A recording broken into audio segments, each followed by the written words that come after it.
Well, hi everybody. If you are looking for a fantastic new holiday appetizer for your get-together this year, stay tuned. I'm going to show you how to make the best cocktail appetizer on the planet. So good, so delicious. Your guests will want more. And it's so easy to do. So come along with me and I will show you every step of the way this brand new appetizer to you from me.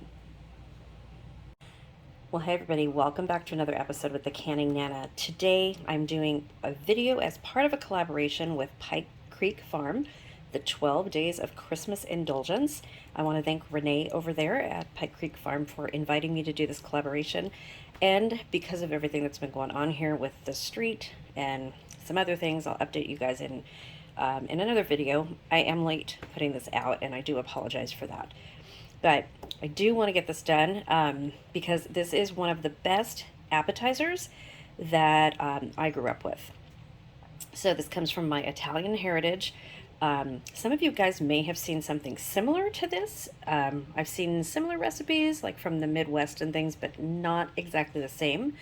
And let me tell you, this makes the best appetizers. So good. So let's get started. I'm going to show you guys the ingredients that I'm going to use, and then I'm going to put my phone on a tripod and we're going to get started, and I'm going to show you every step of the way. So this is Italian sausage and it's loose. It's already out of the casing, and this is a pound, and I got hot Italian sausage to make it some spicy. You want it a little bit spicy, you want to have flavor. I have 90% lean ground beef. It's what I have right now. Usually I use 80 or 85%. You can use ground turkey in place of this if you want as well. But the ground beef, the way I'm making it, I'm going to show you that recipe, but you guys can substitute whatever and make it your own. And then Velveeta cheese. So what you want to do, the ratios, however much you're doing, are equal. So I'm doing a pound of sausage, a pound of Velveeta, a pound of ground beef. But if you want to do half a pound, a quarter pound, just make sure that all of these three ingredients are equal. That's the only thing you need to know or remember. So we're going to be doing some seasoned pepper, some seasoned salt, some of my fresh garlic that's in my refrigerator. I'm going to be putting that in there. You can put garlic powder in here as well. Some of my oregano. This is so good. Don't forget the oregano. Oh, and I forgot an ingredient. So this one, I usually use cocktail bread, and you can get them that are cocktail breads that are rye bread or pumpernickel. And what you can do is alternate them. If you're having a big party, you can alternate and make these on both of those. So it's just my husband and I today. We're going to have these for lunch, and we both love these. And I cannot find the cocktail bread anywhere. So what I am going to do, because these are slices, and they're whole loaves. So I'm just going to be cutting them into little squares and using it that way. So if you could find the long little loaf of cocktail bread, it's by Rubschlager. It's very good. They have pumpernickel and rye bread. So if you can find it, that's great. They also had this in pumpernickel, but I didn't feel that I needed to do that because it's just the two of us. But normally if I'm throwing a party, I will use both breads and alternate so guests can have a different flavor. So one more ingredient. Let me go get that. Okay, so I don't know how I forgot like a major ingredient, but we want to have mozzarella cheese. And you want sliced mozzarella cheese. You can buy the whole mozzarella and slice it yourself, but make sure that it's grated, not sliced, grated. It's been a long week, you guys. Okay, so let's get started. I'm going to bring the sausage and the ground beef over to the stove, and we are just going to saute it until it's done. Okay, so we are going to be using our cast iron pan. I'm going to put the oven on at 350 and start that. And we are going to start with our hot pan, let it get hot, and then we are going to start cooking the meat. Okay, so just want to show you, I went ahead and I cut the bread And this is what they should look like. You can make them as small or large as you want. These are a lot smaller than the little loaves, if you can find the loaf. So I made quite a few. So I am going to put these aside, and when the oven comes to temperature, I'm going to put them in there for about 5 minutes just to crisp them up a little bit before I put all the ingredients on them. Okay, so I am going to be using all of this, and I'm only using about a ½ pound, so I'm just going to be breaking this up a little bit, and then we'll break it up the rest of the way with a spatula. This is fresh Italian pork sausage, and it's hot.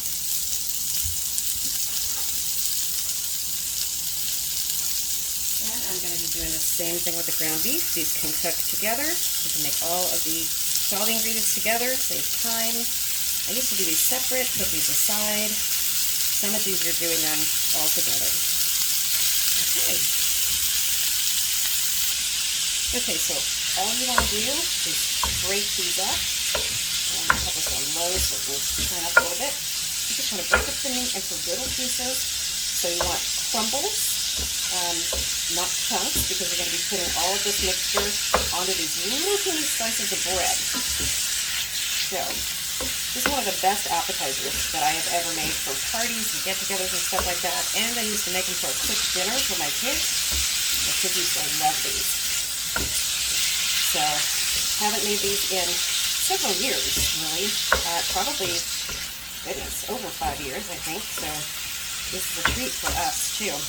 Okay, so I'm going to let that cook, and we are going to add some of our seasoned salt, some of our seasoned pepper. Love the seasoned pepper, you guys. So good. Brings some flavor. And like I said, you don't want to forget the oregano. The oregano makes this. It gives it such an amazing flavor. Yep, putting a lot on there. And then some of my garlic. Put that in there. So one of my cousins used to make this and add Worcestershire sauce to it. I don't do that, but you can certainly do that if you want to. So I'm just going to let this cook down, crumble it, and mix everything up, and then I'll be back. Okay, so as that's cooking, I just went to my refrigerator because I was going to chop some onions.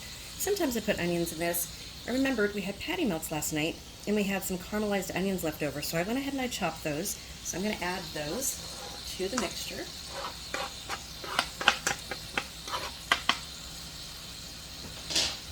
And we are just going to mix it all in.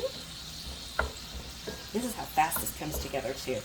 If you are in need of an appetizer, and you don't know what to make, this is so easy. As long as you have the ingredients, most people have some kind of pork sausage. You can use brats if you want, bratwurst, instead of sausage. You can absolutely do that. Always have at least a pound of Velveeta on hand, or if you don't, you can substitute with cheddar cheese, but I will tell you it's not the same. Velveeta really makes this dish what it is. Look at how fast that came together.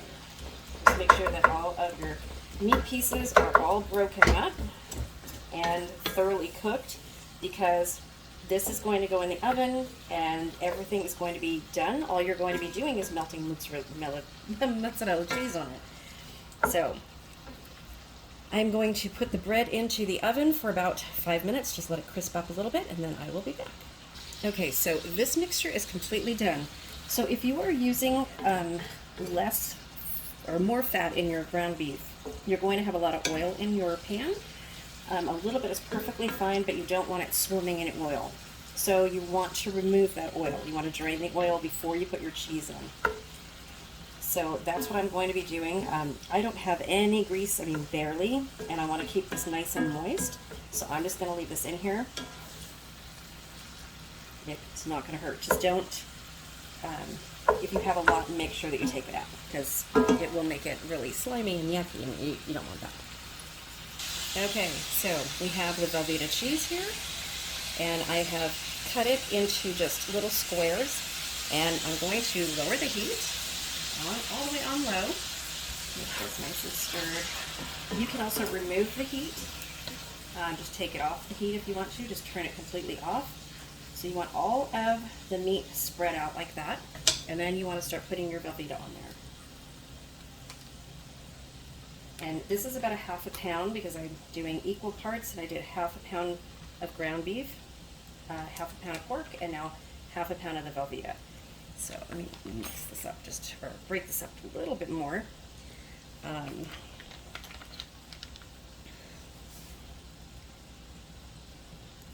And then another variation is with some Parmesan cheese added to the mozzarella on top, and I'll show you guys that because I think I'm going to do that too. I'm going to do all my variations in one. And then you just want to stir this up. Okay, so let's stir this up. So I'm going to be honest with you guys, this is the only thing I use Velveeta cheese for. Sometime with macaroni and cheese, if we make homemade macaroni and cheese and I have Velveeta, then I'll add some of this. But really, this dish is it. But I always try to have some on hand. I don't like to use it a lot because it's processed cheese, but for this dish, it is absolutely perfect. And I'm gonna add, I have one more little piece in here. I'm just gonna break that up. And all you wanna do is just make sure it's all melted in there. You don't wanna get the pan too hot when you're melting because you don't want the cheese all over the pan. You want it on the meat. So I am going to finish doing this and get the bread out, and then we're going to start putting it all together.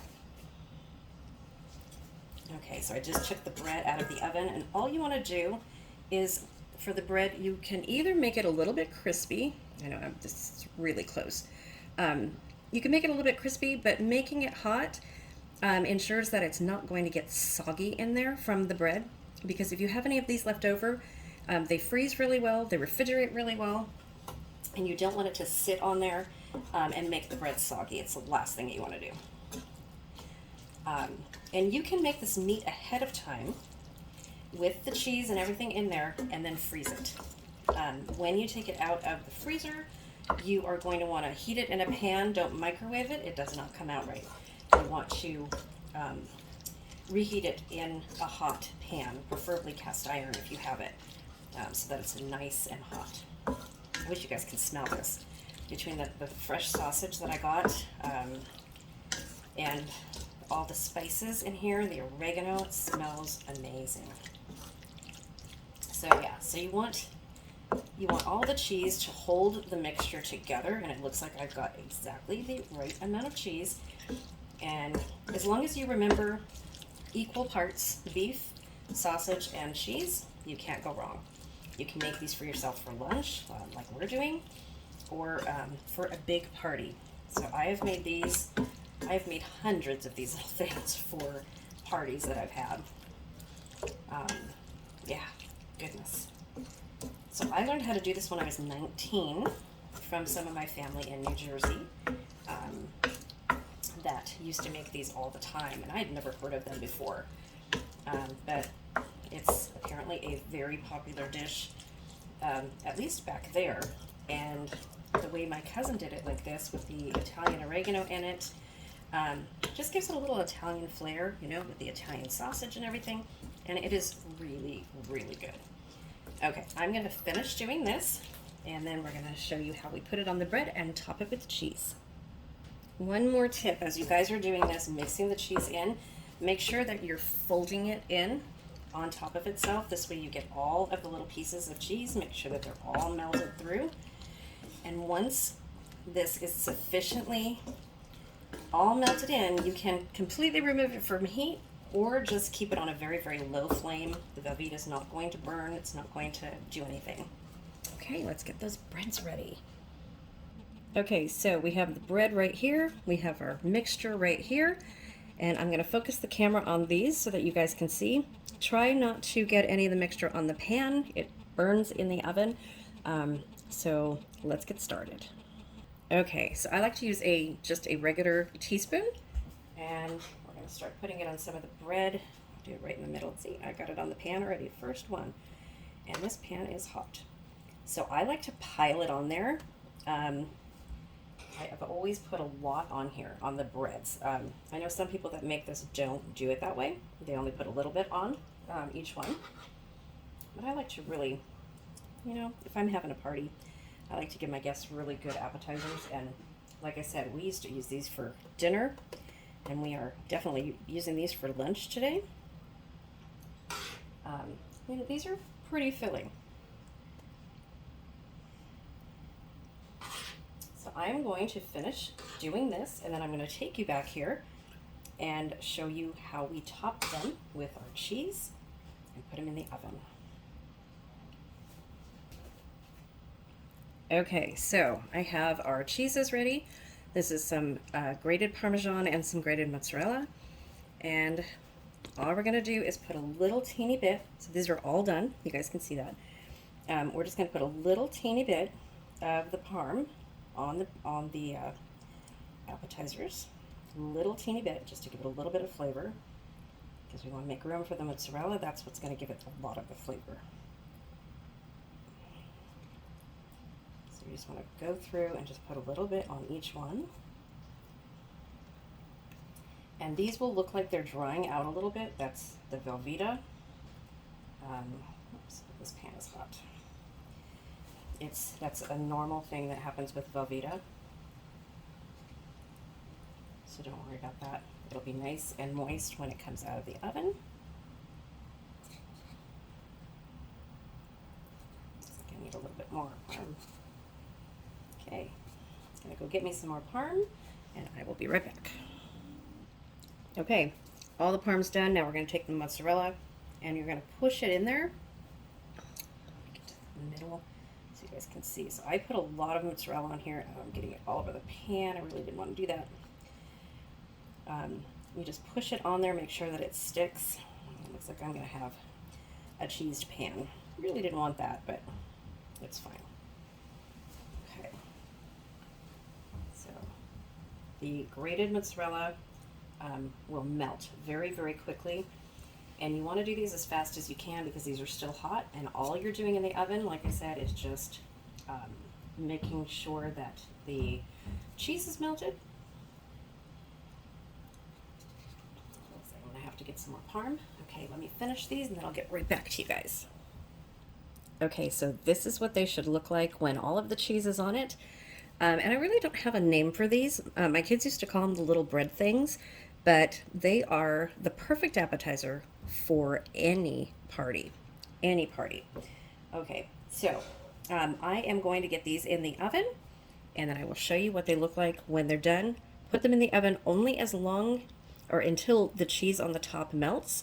Don't let the mozzarella get browned or anything like that. Just let it start melting.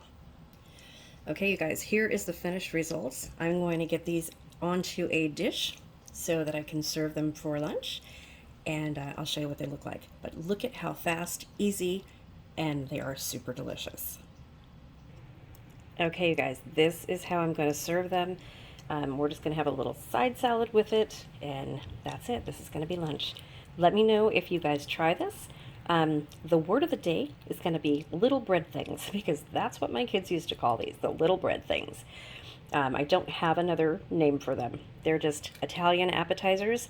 That's what I call them too, but really they are the best appetizer. And if you're looking for something to fill up your guests a little bit, when you want to just serve some appetizers, make this be one of them, because these are very, very filling. They're very delicious, and your guests will be asking you for the recipe. I guarantee it. Thanks for watching, and stay tuned for more videos to come. And go over and watch all of the videos for the 12 days of Christmas indulgence, collaboration with, I think there's 40 channels over at Pike Creek Farm, and tell her that the Canning Nana sent you. Go subscribe to her too. And if you guys like what you're seeing and you're new here, please subscribe. I have lots of videos, lots of different playlists, from canning, dehydrating, gardening, and lots of recipes, cooking, tutorials. That's what I do. Thanks for being here, and I will see you guys soon.